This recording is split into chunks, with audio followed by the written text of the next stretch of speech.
What's up, guys? Harvick99 here, back with another video, and today we're doing yet another triple diecast review, featuring Kevin Harvick once again. In order, these are his 2022 Michigan win, his 2022 Richmond win, and his 2023 Budweiser throwback that he ran at Homestead in his final start there. I bought these 2 months ago on Spoiler Diecast, and yeah, I haven't gotten around to unboxing them until now. So yeah. Without further ado, let's get into the review, starting with this the top one. Kevin Harvick's 2022 Michigan race win. This was his first win in almost 2 years. It was over 680 days, I believe, since he last won in the Cup Series, which was at the 2020 Bristol Night Race.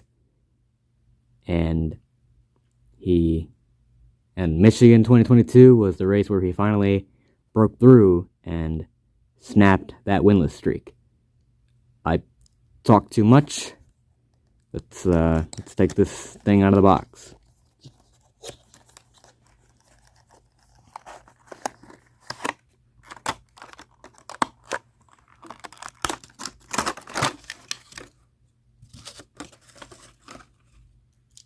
Here is the diecast out of the box. As you can see, it's on a base. What I'm going to do first, before commencing the review proper, is I'm going to take the base off. So, yeah. Be right back. Okay, so after a couple minutes of fighting it, I was finally able to get the diecast off the base. Just the hot glue they put on here is really annoying. I spent like 5 minutes trying to scrape it off. And even then, I didn't get the whole thing out. Just enough to expose the screw so I can, undo it. But it's finally off the base now, thank goodness. So now I can start the review proper. Here's the front. Here's the side. See hashtag Bushel of Bush, Mobile One, and a bunch more associate sponsors. Subway, Hunt Brothers Pizza, and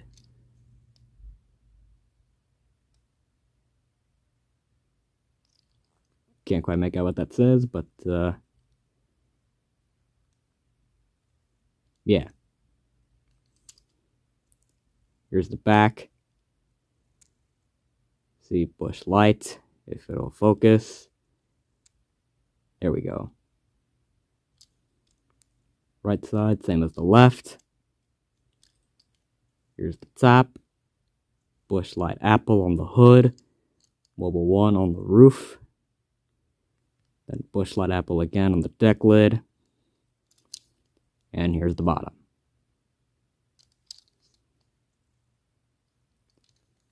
Great looking diecast, this one.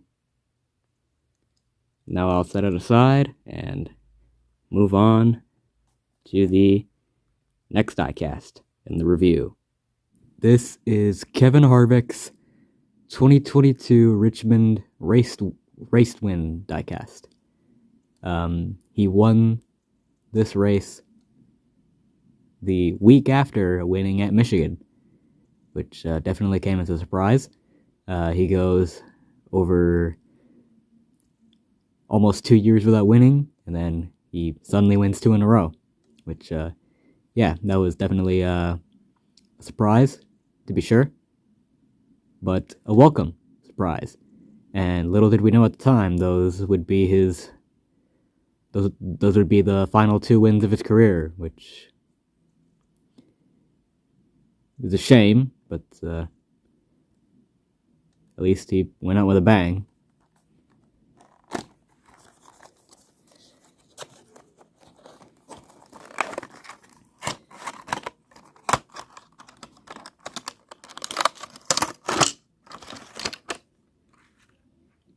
Here is the diecast out of the box.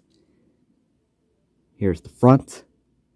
See all the confetti there clustered up on the grill. Here's the side. Bunch of confetti here on the side. A little bit of dirt and grime there from his victory burnout. Nice attention to detail. Here's the back. There's a little piece of confetti there. Right side, same as the left. A little bit of dirt and grime here up at the front. And on the back too, a little bit. Here's the top. Bunch of confetti. A lot of confetti.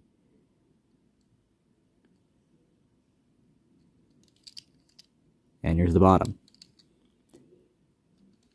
Curiously, this diecast has confetti on it, but this one doesn't. In fact, I think the only way to know that this is a race to win diecast is that on the deck lid, it's got a few scratches right there. Other than that, this car is actually pretty clean.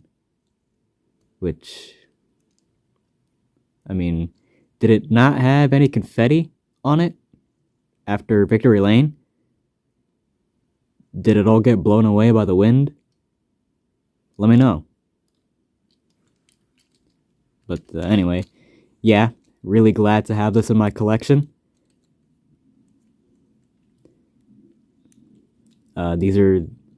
These along with the 2001 Atlanta race win. I have these two, along with the 2001 Atlanta race win. I have his first and his final Cup wins. His first and final Cup win race version diecasts. But anyway, yeah. I'll put it off to the side, and then we'll move on to the final car in the review, which is his Budweiser throwback that he ran at Homestead in his final start at the track.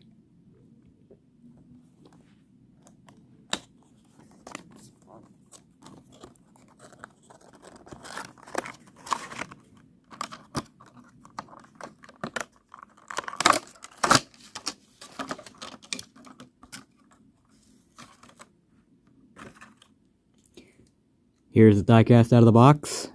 Again, like with the Michigan win, I'll take off the base first before getting into the actual review.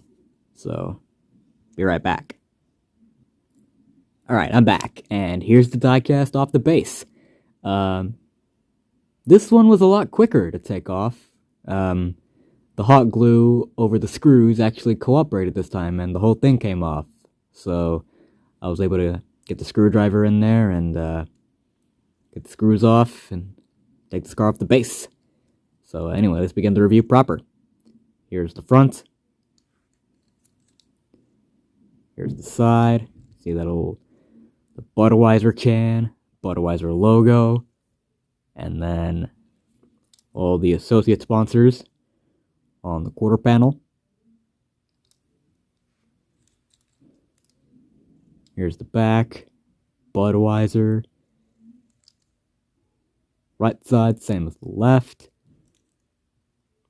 Here's the top, Budweiser on the hood, Mobile 1 on the roof, and a yellow number.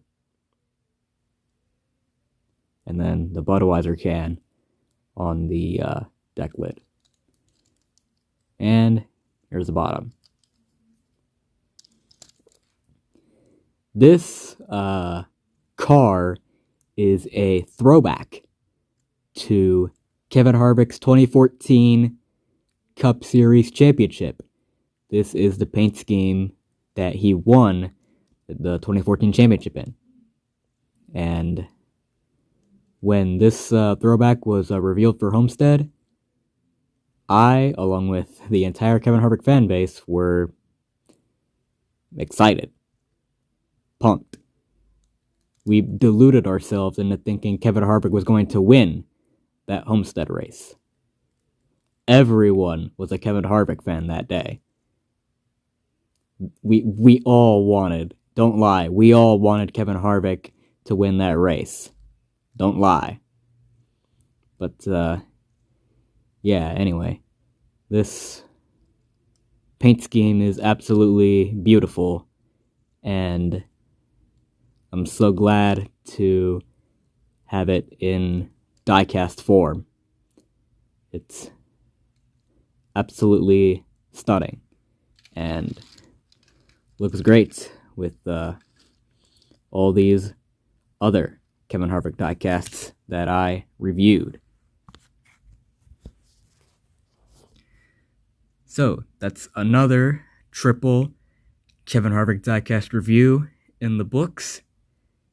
If you want to see more of me, be sure to follow all my socials, like my Twitter, my Instagram, my Threads, and join my Discord server. Links to all those are in the description down below. Leave a like on the video, and subscribe to my channel for more NASCAR content. Thank you all so much for watching. That's it from me. Peace.